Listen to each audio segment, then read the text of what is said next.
بسم الله الرحمن الرحيم الحمد لله على ما أنعم وله الشكر على ما ألهم والثناء بما قدم من عموم نعم ابتدأها وصدوق آلاء أسداها وتمام منن والاها جمع عن الإحصاء عددها ونأى عن الجزاء أمدها وتفاوت عن الإدراك أبدها وندبهم لاستزادتها بالشكر لاتصالها واستحمد إلى الخلائق بإجزالها وثنى بالندب إلى أمثالها ثم الصلاة والسلام على سيدنا ومولانا أبي القاسم محمد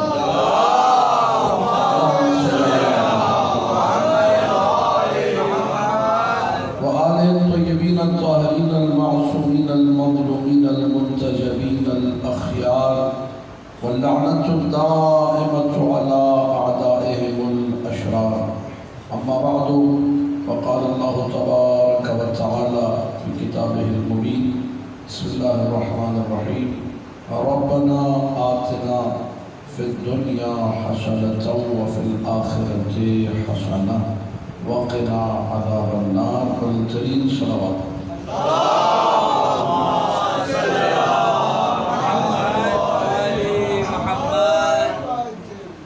عزیزان محترم قرآن مجید کی جس آیہ مجیدہ کو سرنامہ کلام قرار دیا وہ آپ سب کو یاد ہے میں نے پڑھنا شروع کیا آپ سب نے میرے ساتھ ساتھ پڑھنا شروع کر دی ہر بندہ شیعہ علی ہو نماز میں قنوت نہ پڑھی ہو نہیں سکتا جب بھی نماز میں قنوت پڑھتے ہیں ربنا آتنا فی الدنیا حسنہ وفی الآخرت حسنہ وقنا عذاب النار اور توجہ چاہو ربنا اے ہمارے رب آتنا ہمیں دے دے فی الدنیا اس دنیا میں حسنہ حسنہ دے دے وفی الآخرت حسنہ اور آخرت میں بھی ہمیں حسنہ چاہیے توجہ چاہو پوری توجہ مفسرین اعظام نے لکھا انسان جب دعا مانگ رہا ہے اسے پتہ تو چلے میں کیا مانگ رہا ہوں ربنا آتنا فی الدنیا حسنہ یہ حسنہ ہے کیا مفسرین نے لکھا معصومین کی روایات میں بھی موجود ایک حسنہ کا معنی اچھا معاش ہے رزق وسیع ہے بار اللہ حسنہ دے دیں اچھا رزق دے دیں رزق کی دعا مانگنی چاہیے جب انسان رزق کمائے گا تبھی تو آزاداری پہ خرچ کرے گا جب انسان رزق حلال حاصل کرے گا تبھی سے شہداء کی خدمت کرے گا ٹھیک ہے تو ایک معاش اچھا اخلاق روایت میں ہے اچھے اخلاق کو بھی حسنہ کہا گیا ربنا آتنا فی الدنیا حسنہ وفی الآخرت حسنہ لیکن مسئلہ یہ ہے اگر آپ نے اچھا معاش مانگا تو آخرت میں کیا اگر اچھا اخلاق مانگا تو آخرت میں کیا تو کوئی تفسیر ایسی ہونی چاہیے جو یہاں بھی چلے وہاں بھی چلے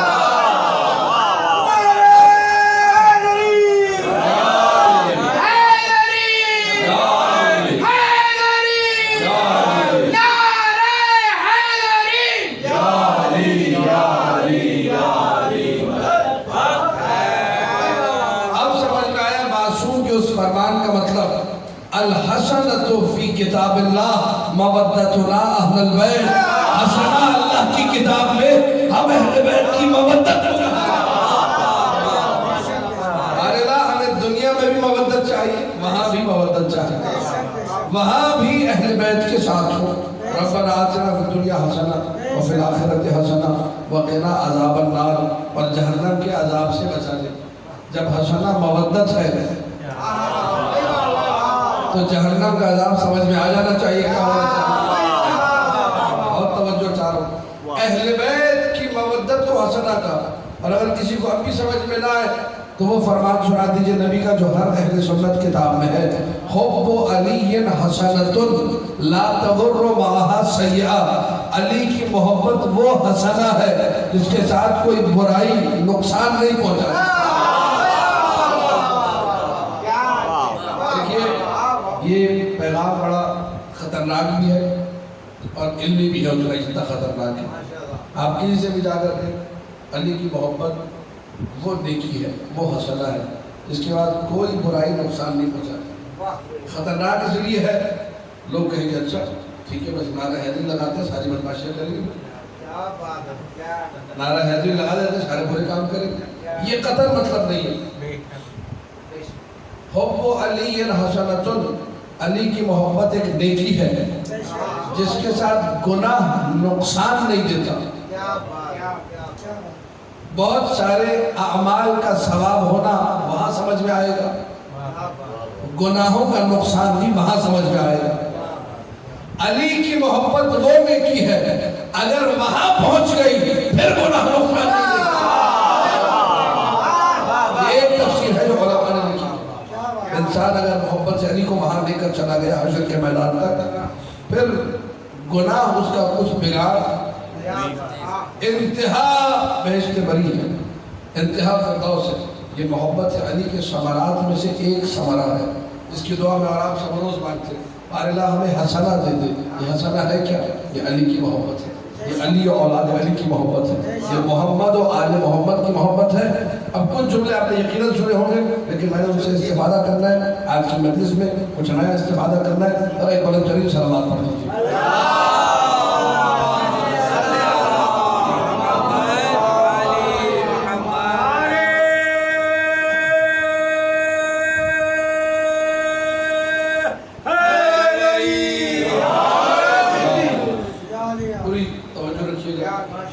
نیکی محبت سے علی نیکی ہے اور ایسی نیکی ہے جو کسی برائی کو نزدیک لے آنے دیتی، جو کسی برائی کو نقصان نہیں پہنچانے دیتی.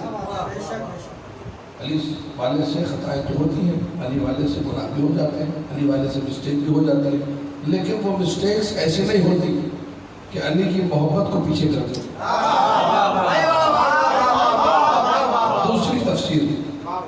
دوسری تفسیر علی کی محبت اپنی جگہ پابرجا ہے، علی کی محبت سلام اللہ علیہ اپنی جگہ موجود ہے. یہ محبت سے علی ہے جو انسان کو آگے بڑھا رہی ہے، یہ محبت سے علی ہے جو صراط مستقیم پر چلا رہی ہے. علامہ زمخشری نے تفسیر کشاف میں جملے لکھی، من ماتا اللہ حب آل محمد ماتا شہیدہ. جو آل محمد کی محبت میں مرا وہ شہید کی موت مرتا.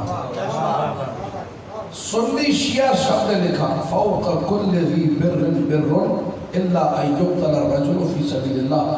ہر نیکی کے اوپر ایک نیکی ہے مگر یہ کہ انسان شہید ہو جائے راہ خدا میں. اس سے بڑی کوئی نیکی نہیں پائی جاتی. اب ایک ایسی نیکی جو کہ سب سے بڑی نیکی ہے شہادت. محبت اہل بیت کا کمال یہ ہے، نبی یہ فرما رہا ہے تو محبت اہل بیت کو اپنا لو، بستر پر بھی مرو گے موت شہادت. بہت توجہ چاروں استفادہ دیکھیے گا. یہ علامہ زمخشری اہل سنت عالم دین کے جملے، من مات علی حب آل محمد ماتا شہیدہ. دوسرا جملہ جملے کتنے جائیے گا، من مات علی حب آل محمد ماتا تائبہ.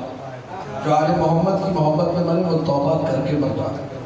تیسرا جملہ من مات علی حب آل محمد ماتا مغفورا لہو.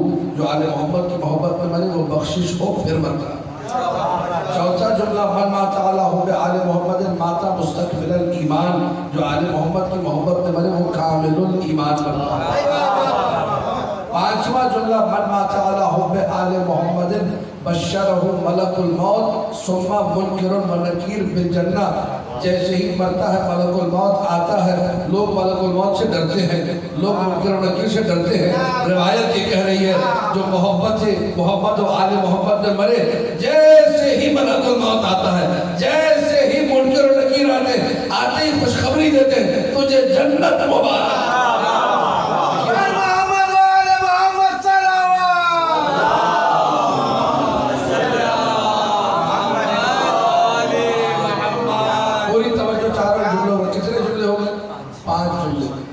چھٹا جملہ من مات علی حب آل محمد یزف الی الجنت کما تزف العروس الی بیت زوجہا. جو آل محمد کی محبت میں مرے اس کو جنت کی طرف ایسے لے جایا جاتا ہے جیسے نئی نویلی دلہن کو نئے کتنے جملے ہو گئے؟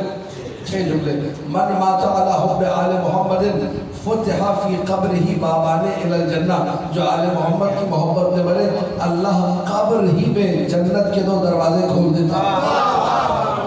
ابھی جنت کی بات نہیں ہے لیکن ابھی سے چونکہ مہم ہے دکھا دیا کہ جانا یہاں ہے.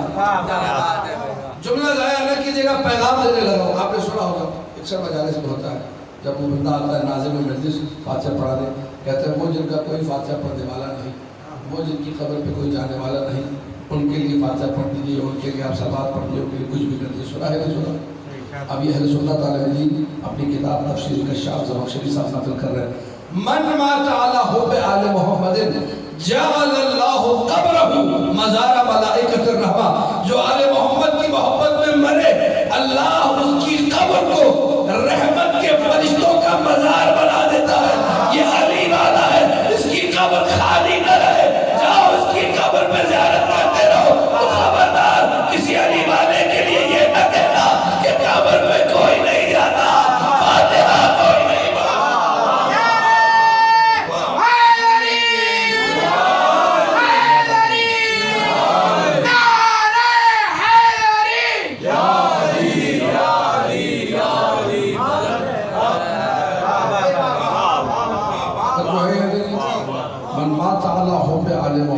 جعل اللہ قبر، اللہ اس کی قبر کو قرار دیتا ہے. کیا قرار دیتا ہے؟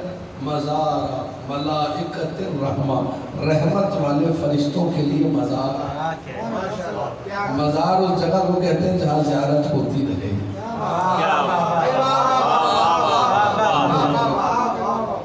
یہ علی والے کی قبر کا امتیاز ہے. کوئی جائے یا نہ جائے، جو علی والے ہیں وہ ضرور جاتے ہیں. زمین والے نہ جائیں تو اللہ آسمان سے بھیج دیتا ہے کہ جاؤ اس کی قبر خالی نہ رہے. اس کے بعد ایک اور جملہ اہل سنت عالم دین نے لکھا. من مات علی حب آل محمد مات علی السنت والجماعہ. جو آل محمد کی محبت میں مرے سنت بھی اسی کے پاس، جماعت بھی اسی کے پاس. جملے کو ضائع مت کیجیے گا. جو آل محمد کی محبت میں مرے سنت بھی اسی کے پاس.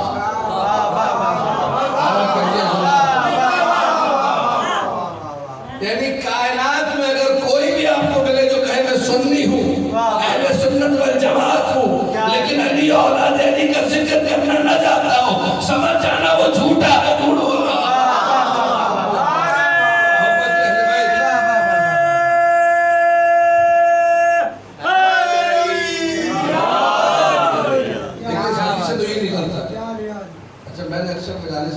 کہا ہے مجلس میں ساتھ دنیا کے فضائل پڑھے، دنیا کا تبرہ پڑھے، لیکن جب تک تبرہ نہ ہو کھانا کتنا ہی ٹیسٹی کیوں نہ ہو، کتنا ہی لذیذ کیوں نہ ہو، نمک نہیں تو پھیکا اچھا نہیں لگتا.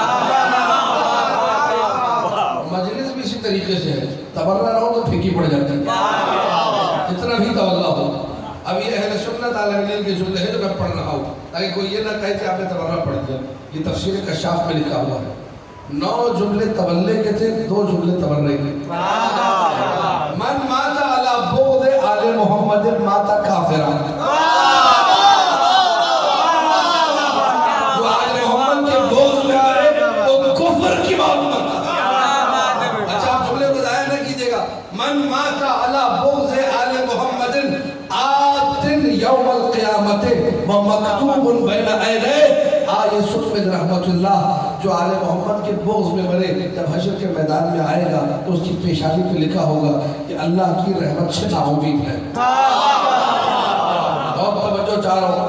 حشر کے میدان میں آئے گا پیشانی پہ لکھا ہوگا یہ اللہ کی رحمت سے نا امید ہے. اے کون مبغض ہے کون دشمن ہے کون جس کے دل میں محبت رہی تو اتنا تو پتا چل گیا رحمت سے نا امید پیشانی پہ لکھا ہے. محمد و آل محمد ہی ہے جو اللہ کی رحمت ہے. یہ محمد و آل محمد ہے جن سے نا امید ہوئی. یہ ساری زندگی انہی کے خلاف بھونکتا رہا، انہی کو برا کہتا رہا. آج ان سے امید ہے. کون ہے اللہ کی امید؟ محمد و آل محمد. یہ 11 جملے پورے کے پورے تفسیر کشاف میں بھی ہے، تفسیر سعدی میں بھی ہے، بے شمار ہمارے علماء نے اسی مصدر، اسی سورس کے ساتھ اپنی کتابوں کی زینت بنایا کہ بھئی فلاں سنی عالم نے یہ لکھا ہے۔ توجہ ہے یا نہیں؟ ماشاءاللہ۔ حب علی حسنۃ، علی کی محبت حسنہ ہے۔ اچھا یہ آپ نے توجہ کی کہ میں نے محمد و آل محمد کا ذکر بھی کر رہا ہوں، ساتھ میں علی کا ذکر بھی کر رہا ہوں۔ یہ محمد و آل محمد کرتے کرتے ایک دم میں علی کہہ دیتا ہوں، اس کی کیا وجہ ہے؟ اس کا فلسفہ بھی معصوم نے روایت میں بیان کیا۔ جب کسی نے اللہ کے رسول سے کہا یا رسول اللہ قیامت کے دن کیا ہوگا، کیا سوالات ہوں گے؟ لا یزول قدم عبد الا ویسأل عن اربع، بندے کے قدم حشر کے میدان میں ہلیں گے نہیں مگر یہ 4 سوالات ہوں گے۔ ان عمرہ فیما افنا، زندگی کیسے گزاری، وعن شبابہ، جوانی کے بارے میں سوال ہوگا، وعن مالہ من این اکتسبہ و این وضعہ، مال کمایا کہاں سے تھا، لگایا کہاں پر تھا، وعن حبنا اہل البیت و تصور، اہل بیت کی محبت کے بارے میں سوال ہوگا، محبت اہل بیت کے بارے میں سوال ہوگا حشر کے میدان میں۔ خلیفہ دوم نے پوچھا یا رسول اللہ وما علامت حبکم، سوال سمجھیے گا، وما علامت حبکم، نشانی کیا ہے کہ پتہ چل جائے کوئی آپ سب سے پیار کرتا ہے، کوئی ایک نشانی بتا دیجئے جس نشانی سے یہ پتہ چل جائے کہ وہ محمد و آل محمد سب سے پیار کر رہا ہے، جن کی اہل بیت کی محبت کا سوال ہو رہا ہے، سب سے پیار کرنے والا ہے۔ نبی نے علی کو دیکھا، برابر میں بیٹھے ہوئے تھے، علی کے سر پہ ہاتھ رکھا، کہا حب و حاضا،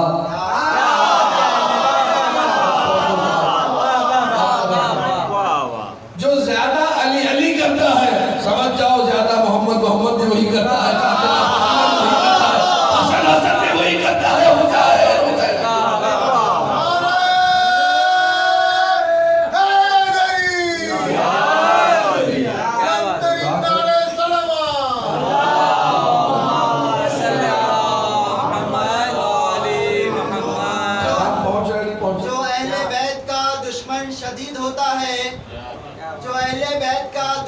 شدید ہوتا ہے، کسی بھی دور میں ہو وہ یزید ہوتا ہے، وہ جس کے دل میں ولائے علی نہیں ہوتی وہ مر کے سیدھا جہنم رسید ہوتا ہے۔ محمد و آل محمد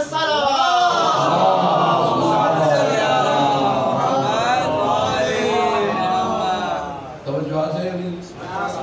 یہ حسنہ، یہ نیکی اگر ہمارے نام عمل میں آگئی بیڑا پار ہو جائے، ربنا آتنا فی الدنیا حسنہ، اور یہ حسنہ ایسے چلے کہ پھر وہاں بھی حسنہ، وفی الآخرت، دنیا میں بھی حسنہ، آخرت میں بھی حسنہ، دنیا میں بھی مودت، آخرت میں بھی محبت، دنیا میں بھی علی و اولاد علی، آخرت میں بھی علی و اولاد علی، دنیا میں بھی محمد و آل محمد، آخرت میں بھی محمد و عذاب سے بچا۔ عذاب کیا ہے؟ ذکر اہل بیت سے دوری۔ انسان جب آل محمد سے دور ہو پلید بھی ہو جاتا ہے، رجس بھی بن جاتا ہے، گندہ بھی ہو جاتا ہے۔ اور توجہ چاہتا ہوں، آیت ترتیب تو سب کو یاد ہے، انما یرید اللہ لیذھب عنکم الرجس اہل البیت ویطہرکم تطہیرا۔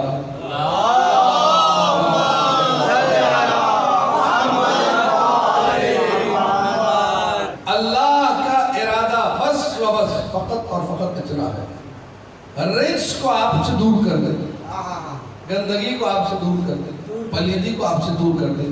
تو آیت سے یہ تو سب کو سمجھ میں آنا چاہیے، جو ان سے دور ہے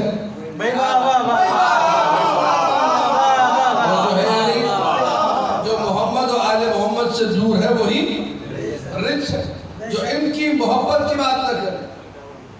توجہ چاہتا ہوں، جس کو آل محمد کی محبت حضر، ساری باتیں ہضم ہو جاتی، اگر کوئی چیز ہضم نہیں ہوتی تو محبت سے علی اولاد ہے، ساری روایتیں ہضم ہو جائیں گی۔ اگر کہا جائے کہ بھئی کوئی عمل، کوئی نماز علی کی محبت کے بنا قبول نہیں، یہ کیسے ہو سکتا ہے؟ تعجب میں پڑ جائے گا. انگوشت بدندہ انگلی میں کرتا علی کی ولایت کے بنا کوئی نماز قبول نہیں. اب بدبختی کا عالم دیکھیے, ذکر اہل بیت سے دوری کا نتیجہ دیکھیے. میں بڑے دھیرے دھیرے آپ کے سامنے جملہ کروں, ضائع نہ کیجیے گا. وہ جو کہہ رہا ہے کہ علی کی ولایت کے بنا نماز قبول نہیں, یہ کیسے ہو سکتا ہے؟ وہ جو کہہ رہا ہے علی کی محبت کے بنا روزہ قبول نہیں کرتا, یہ کیسے ہو سکتا ہے؟ وہ جب سنتا ہے کہ علی کی ولایت کے بنا حج قبول نہیں کرے, یہ کیسے ہو سکتا ہے؟ اسی نے اپنی کتاب میں روایت لکھی ہے. اسی نے اپنی کتاب میں روایت لکھی, من نظر الى ابویہ نظر ماقتل وہما ظالمان له فلم تقبل اللہ له صلاۃ. جو اپنے ماں باپ, اپنے امی ابو, گھر کے اندر رہنے والے امی ابو, اپنے ماں باپ جو کہ اچھے بھی نہیں ہیں, روایت کر رہی برے ہیں, بچے پہ ظلم کرتے ہیں. اگر بچہ اپنے ان ماں باپ کو جو بچے پہ ظلم کر رہے ہوں, جو بچے کے ساتھ اچھا سلوک نہ رکھتے ہوں, جنہوں نے کتاب میں روایت لکھی ہے, میرا ایک لفظ بھی نہیں, وہ ماں باپ جو ظالم ہیں, وہ ماں باپ جو برے ہیں, وہ ماں باپ جو شریعت کے احکام پہ عمل نہیں کر رہے, خدا نہ ایک لفظ کو ضائع نہ کیجیے گا, وہ ماں باپ جو ظالم ہیں, بچے کے ساتھ سلوک اچھا نہیں کرتے, شریعت یہ کہہ رہی ہے, روایت یہ کہہ رہی ہے, اگر بیٹا گھور کے انہیں دیکھے, غصے سے انہیں دیکھے, اس کی کوئی نماز قبول نہیں.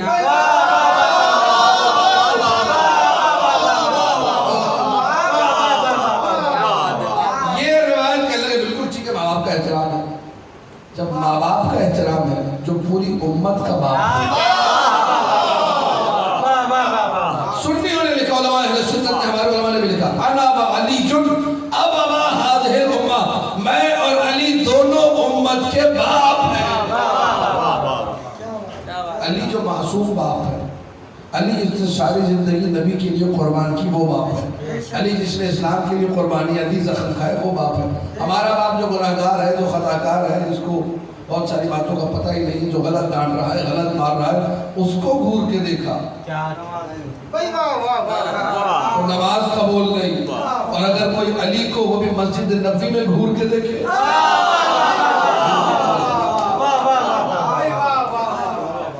اس کا جو مسجد میں گھسنا بھی قبول نہیں ہوگا.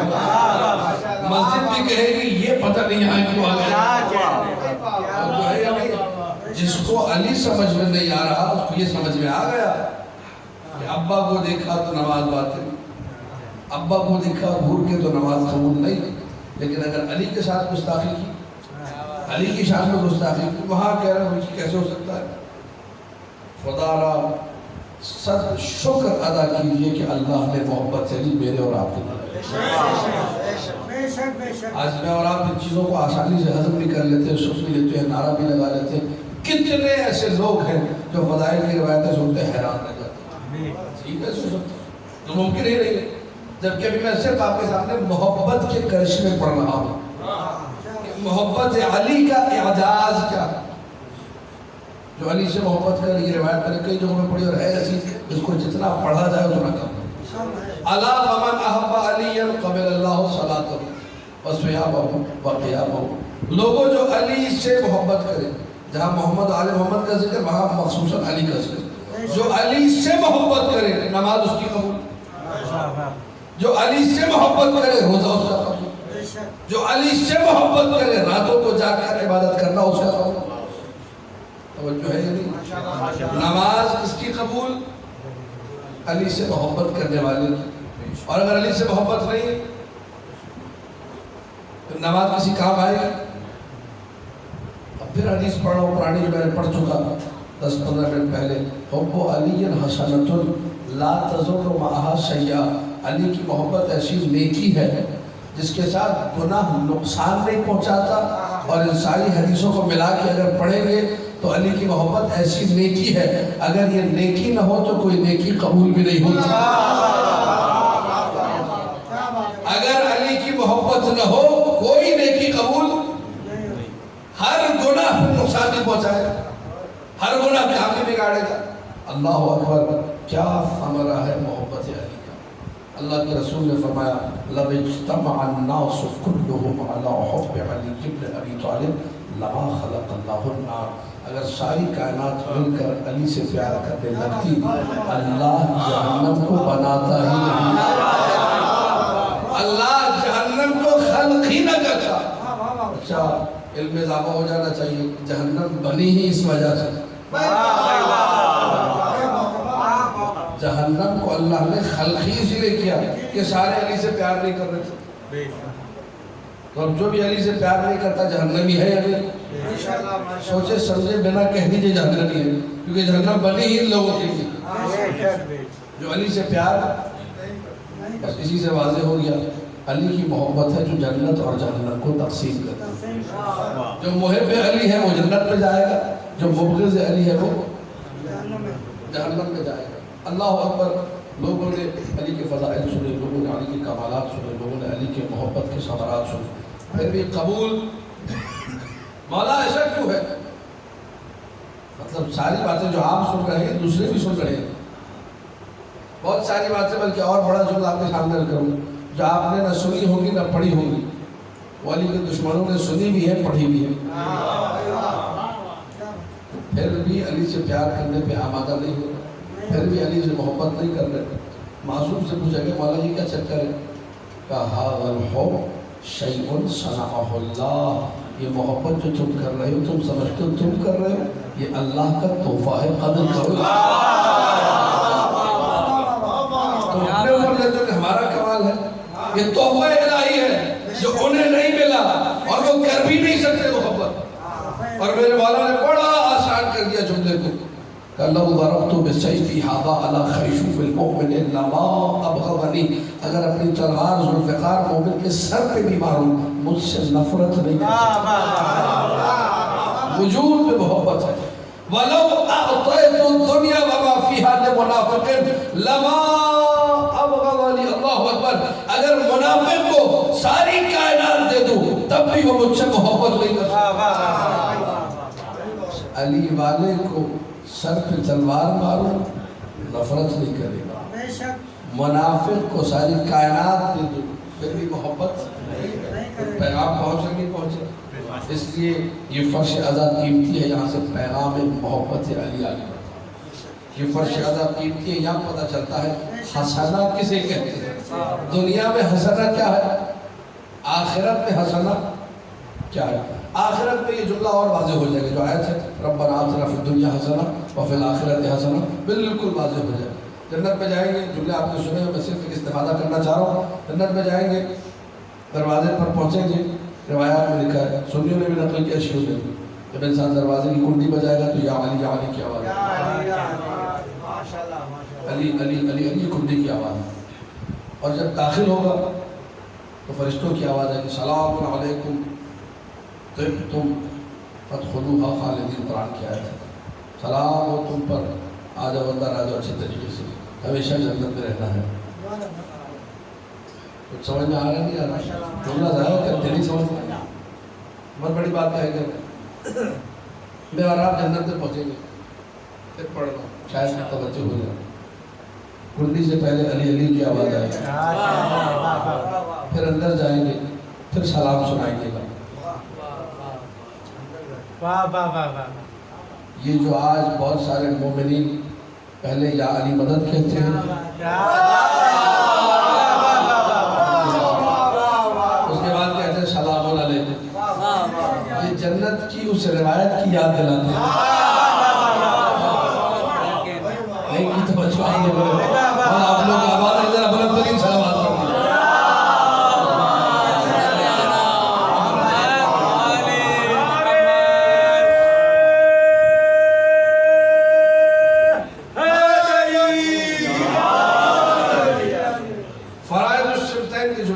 جنت کے دروازے کے اوپر لکھا ہوا اور ہر دروازے کے اوپر لا الہ الا اللہ بھی ہے، محمد رسول اللہ بھی ہے، علی ولی اللہ بھی ہے.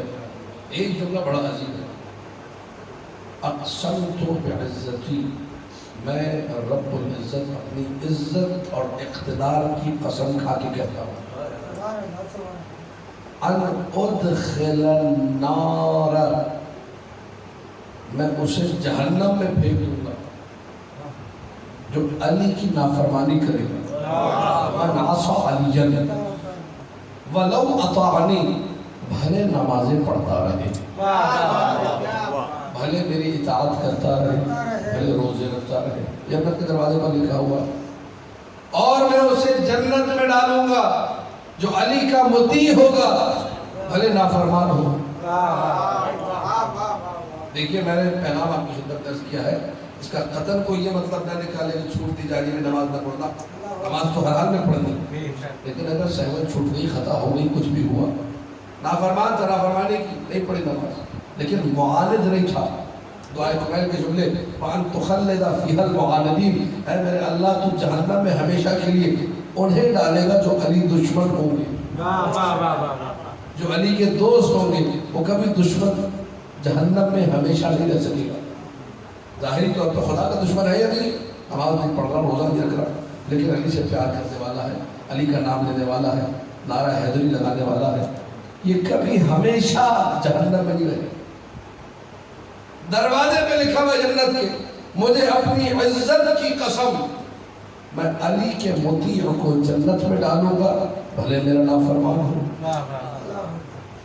بہت سخت جملہ لگے گا، بہت بڑا جملہ ہے، لیکن اگر روایتوں میں نہ ہوتا، شیعہ سنی میں نہ پڑتا۔ اللہ اکبر۔ اور علی کے دشمن کو، علی کے نافرمان کو جہنم میں پھینک دوں گا بھلے میری اطاعت کر رہا ہوں۔ اگر کسی کو اب بھی بات ہضم نہیں ہو تو میں تھوڑا آسان کر دیتا ہوں۔ علی اصول دین میں ہے یا فروع دین؟ اب آپ ہر ایک مسکرا کے مجھے رسپونس بھی دے گا، جواب بھی دے گا کہ بات سمجھ میں آئے۔ علی ہے اصول دین، باقی اطاعت کس میں ہے؟ فروع دین میں۔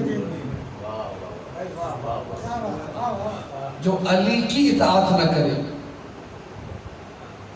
جو علی کی اطاعت نہیں کر رہا، کیوں نہیں کر رہا ہے؟ علی سے محبت کو نہیں کر رہا، علی کو کیوں نہیں مان رہا؟ دشمنی ہے نا، اس کا کوئی عمل قبول ہے نہیں۔ اور دوسرے جملے میں اللہ نے کہا جو میری اطاعت کر رہا ہے وہ ظاہری اطاعت ہے فروع دین والی، نمازیں پڑھ رہا ہے، روزے رکھ رہا ہے، تلاوتیں کر رہا ہے، حج کر رہا ہے، عمرے کر رہا ہے، سارے عمل بجا لا رہا ہے، لیکن جو حجت خدا ہے اسے ماننے کو تیار نہیں ہے۔ اب اللہ نے کہہ دیا جملہ، جو علی کو نہ مانے وہ جہنم میں جائے بھلے میری مانتا رہے۔ میں نے طریقہ بتا دیا ہے، رستہ یہی ہے، آنا یہاں سے۔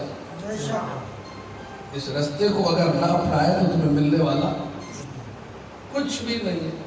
اچھا، بہترین درسگاہ، سب نعرہ بھی لگاتے ہے ہماری درسگاہ کربلا، بہترین درسگاہ ہے کربلا۔ چلیے کربلا، کربلا میں لوگ نماز پڑھے تھے نہیں پڑھے؟ کربلا میں لشکر یزید میں کتنے حافظ قرآن کی تاریخ پڑھی ہے جا کے، میں کچھ نہیں بتاؤں گا۔ کربلا میں کتنے لوگ تھے جنہوں نے وضو کیا نماز کے لیے، جبکہ نواسہ رسول پیاسا ہے، حسین اور اولاد حسین پیاسی ہے۔ عمر ابن سعد لعنت اللہ علیہ نے جملہ کہا، مقتل میں موجود شیعہ سنی سب نے لکھا، یا خیل اللہ ارکبی، اے فوج خدا سوار ہو جاؤ۔ اپنی ملعون فوج کو اللہ کی فوج کہہ رہا تھا۔ نمازیں وہ لوگ پڑھ رہے تھے، تلاوتیں وہ لوگ کر رہے تھے، وضو کر رہے تھے۔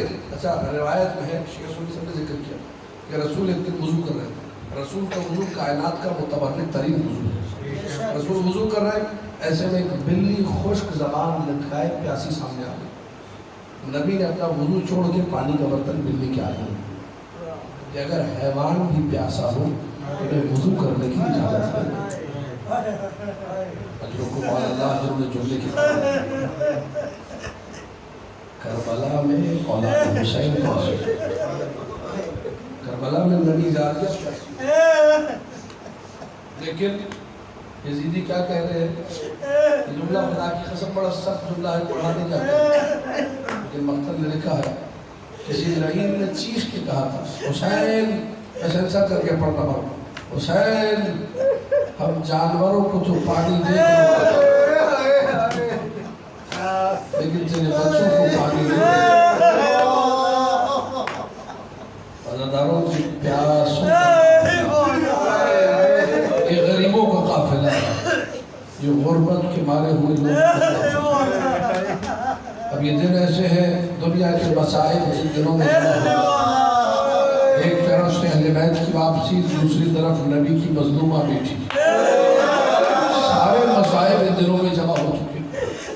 میں دو جملے عرض کر رہا ہوں، سمجھیے گا، اپنی محبت کو بڑھائیے گا۔ ہزاروں تنقیح المقال میں لکھا ہے، جب بشیروں کا قافلہ مدینے کے کنارے پہنچا، بشیر نے آواز بلند کی، یا اہل یثرب لا مقابلۃ بہا، اے مدینے والوں، مدینہ رہنے کے قابل نہ رہا، نکل جاؤ مدینہ سے۔ جو مدینے والا تھا اس کا سر کاٹ دیا گیا، کوچا پھرایا گیا، عزاداروں مدینے میں قیامت برپا ہو گئی۔ تنقیح المقال کے جملے ہیں، مادر عباس ام المؤمنین ام البنین سلام اللہ علیہا ایک عصا ٹیکتی ہوئی مدینے کی سرحد تک پہنچی۔ بشیر کو کسی نے جا کے بتایا تھا، بشیر یہ جو بوڑھی خاتون آ رہی ہے اس کے 4 بیٹے کربلا میں شہید ہوئے۔ بشیر ذرا خیال سے بات کرنا، بشیر نے جیسے بیوی کو آتے دیکھا، ام البنین نے سوال سے بات کروائیے۔ ام البنین نے پوچھا، بشیر مجھے بتا کربلا میں کیا ہوا؟ بی بی آپ کا ایک بیٹا شہید ہوا، ماں کو 4 بیٹوں کا ایک ساتھ نہیں بتا سکتے۔ بشیر مجھے کربلا کا حوال سنا، کربلا میں کیا ہوا؟ بی بی آپ کے 2 بیٹے شہید ہو گئے۔ بشیر میں جو پوچھنا چاہ رہی ہوں اس کا جواب دے۔ بی بی آپ کے 3 بیٹے شہید ہو گئے۔ اللہ اکبر، مادر عباس کی عظمت کو سمجھیے گا۔ ایک مرتبہ جلال میں آ کر مادر امام الحوائج نے جملہ کا، بشیر اولادی ومن تحت الخضراء کلہم فداء لابی عبداللہ الحسین۔ بشیر میرے جتنے بچے، میری جتنی اولاد، کائنات ساری کی ساری غریب زہرا حسین پہ فدا ہو۔ بشیر مجھے حسین کا بچہ، بشیر مجھے اولاد حسین کا بچہ، مجھے اپنے بچوں کا نہیں سننا۔ داداروں بشیر نے جملے سنے اور رو کر کہنے لگا، بی بی قتل ابو عبداللہ الحسین، حسین کو کربلا میں شہید۔ ادرکو علی اللہ، داداروں بس یہ سننا تھا۔ بی بی کے ہاتھ میں بچہ تھا، عباس کا ایک چھوٹا بیٹا، لگنے لگا اب یہ بچہ گر جائے گا۔ ام البنین لڑکھڑانے لگی، بڑی مشکل سے ام البنین کو سہارا دے کر لے جایا گیا خیمے کی طرف۔ پوچھنے لگی، علی کی بیٹی کا خیمہ کون سا؟ زینب کبریٰ کا خیمہ کون سا؟ ام البنین جب خیمے کے قریب پہنچی، عزاداروں بڑے غضب کا جملہ ہے، ام البنین نے زینب کو نہ پہچانا، سارے سر کے بال سفید ہو۔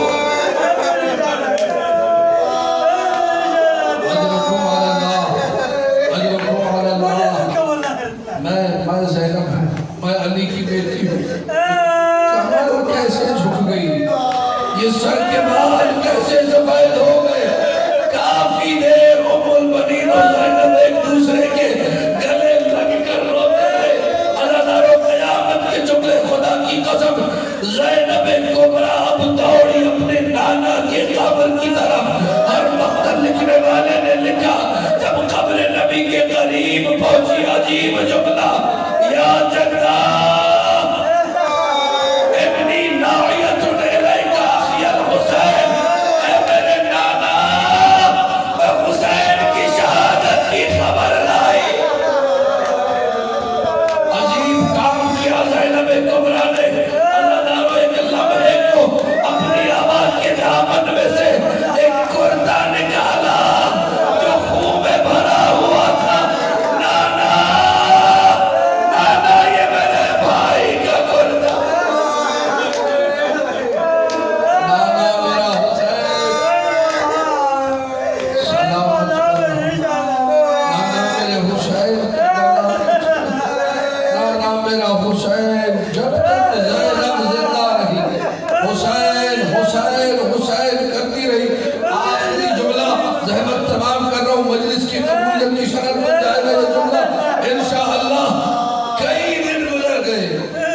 زینب کبریٰ سید سجاد کے گھر میں ایک دن عبداللہ ابن جعفر تیار آئے، کہنے لگے اے سید سجاد آپ اپنی پھوپھی سے کہیے مدینے میں ان کا ایک اور بھی گھر ہے،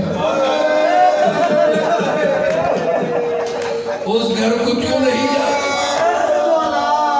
وہ بھی ان کا اپنا گھر ہے، اپنے گھر میں آ جائے۔ سید سجاد نے کہا میں کہہ چکا ہوں آپ خود جا کر کہیے۔ کہا زینب ایسی راہداری کے کونے میں بیٹھی ہوئی اسی گھر کے آنگن کے کونے میں عبداللہ نگاہ کمزور ہے، عصا ٹیکتے ہوئے اس طرف جانے لگے، دیکھا کہ کوئی ضعیفہ بیٹھی ہوئی ہے جس کی کمر جھکی ہوئی ہے، سر کے سارے بال سفید ہیں۔ عبداللہ کو یقین ہو گیا یہ میری زوجہ نہیں ہو سکتی۔ عبداللہ واپس پلٹنے لگے، روتی ہوئی آواز سنی، عبداللہ اپنی زینب کو نہ پہچانا۔ بیوی جب میں نے الوداع کہا تھا تیرے سر کے بال سفید تو نہ تھے، تیری کمر جھکی ہوئی تو نہ تھی، تو اتنی ضعیفہ تو نہ تھی، بس آزادار